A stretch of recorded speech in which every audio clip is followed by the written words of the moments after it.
w dzisiejszym wydaniu. Czy właśnie powstaje trzecia siła polityczna? Nareszcie społeczność międzynarodowa reaguje na skandaliczne działania armii izraelskiej w Palestynie. Sławomir Mencen, kandydat Konfederacji, który zdobył blisko 3 miliony głosów w pierwszej turze wyborów prezydenckich, zaprosił do rozmów dwóch kandydatów drugiej tury, Karola Nawrockiego i Rafała Trzaskowskiego. Podczas tych rozmów planuje przedstawić im deklarację do podpisania, zawierającą m.in. zapis: nie podpiszę ustawy w sprawie ratyfikacji akcesji Ukrainy do NATO. Propozycja ta wywołała szeroką dyskusję w mediach i wśród polityków. Z pewnością to szachowa zagrywka. Mencen, mimo że nie przeszedł do drugiej tury, wykorzystuje swoją pozycję, by wpłynąć na dalszy bieg kampanii. Poprzez zaproszenie obu kandydatów do rozmów i przedstawienie im 8 uważanych za kontrowersyjne deklaracji, stawia ich w sytuacji, gdzie muszą zająć stanowisko wobec jego postulatów. Odmówić nie warto, zgodzić się z postulatami ciężko, ale jeżeli to ma wpłynąć na wynik wyborów, wszystko może się zdarzyć.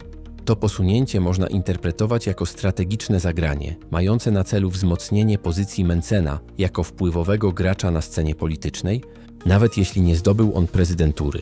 Obaj kandydaci przyjęli zaproszenie Mencena. Rafał Trzaskowski wyraził gotowość do rozmowy z wyborcami wszystkich kontrkandydatów i stwierdził, że z wieloma postulatami Mencena się zgadza, ale niektórych na pewno nie podpisze. Karol Nawrocki zadeklarował, że jest gotowy do podpisania propozycji Mencena. I nie jest to dziwne, bo postulaty są zdecydowanie bliższe jego programowi wyborczemu. Tym samym Mencen, choć formalnie poza wyścigiem, nadal odgrywa istotną rolę w kształtowaniu debaty publicznej i wpływa na decyzje głównych kandydatów. To pokazuje, że nawet będąc poza bezpośrednią rywalizacją, można skutecznie wpływać na politykę poprzez przemyślane i strategiczne działania. Takie sprytne zagranie z pewnością rzutuje również na rozwój dalszej kariery doktora Mencena. Być może jesteśmy świadkami powstania trzeciej siły politycznej, która w przyszłości może zmienić obraz polityki w naszym kraju.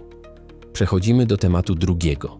Nareszcie są działania polityczne w stosunku do działań Izraela w Palestynie. W dniu 20 maja 2025 roku Wielka Brytania zawiesiła rozmowy handlowe z Izraelem i wezwała jego ambasadora w odpowiedzi na trwającą od 11 tygodni blokadę pomocy humanitarnej dla strefy Gazy, którą określono jako okrutną i nie do obrony. Decyzja ta zbiegła się z ostrzeżeniem Organizacji Narodów Zjednoczonych, że 14 000 dzieci poniżej 5 roku życia może umrzeć z powodu ostrego niedożywienia w ciągu najbliższych 48 godzin, jeśli blokada nie zostanie natychmiast zniesiona. Do tej pory do Gazy wjechało jedynie około 100 ciężarówek z pomocą, co stanowi kroplę w morzu potrzeb przy dziennym zapotrzebowaniu na 500 samochodów z zaopatrzeniem. Międzynarodowe potępienie działań izraelskich władz rosło w ciągu ostatnich dni, obejmując nie tylko Wielką Brytanię, lecz także Unię Europejską, Francję i Kanadę. W najbliższych dniach rządy państw zachodnich będą monitorować, czy Izrael zwiększy liczbę wpuszczanych transportów. Jednocześnie ONZ intensyfikuje akcje dyplomatyczne, by przekonać stronę izraelską do pełnego otwarcia korytarzy humanitarnych. Przed chwilą ukazała się informacja, że pod naciskiem politycznym różnych rządów prawie 100 ciężarówek z pomocą humanitarną wjechało i do strefy Gazy, jednak według ONZ nowe izraelskie procedury bezpieczeństwa uniemożliwiają ich dystrybucję wśród Palestyńczyków. Jako pierwszy do sprawy odniósł się opozycyjny polityk Jair Golan, oskarżając własny rząd o zabijanie dzieci jako hobby, co wywołało ostre reakcje premiera Benjamina Netanyahu i większości sceny politycznej w Izraelu. W odpowiedzi Netanyahu zarzucił Golanowi oszczerstwo i oskarżył go o podsycanie nienawiści przeciwko żołnierzom IDF.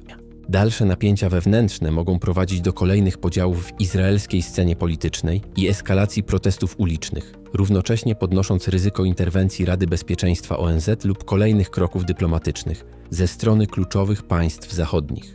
Może nareszcie nadchodzi czas, gdzie morderstwa niewinnych, niezależnie od powodów, będą nazywane po imieniu, a reakcja normalnych ludzi ukróci bezkarność psychopatycznych działań.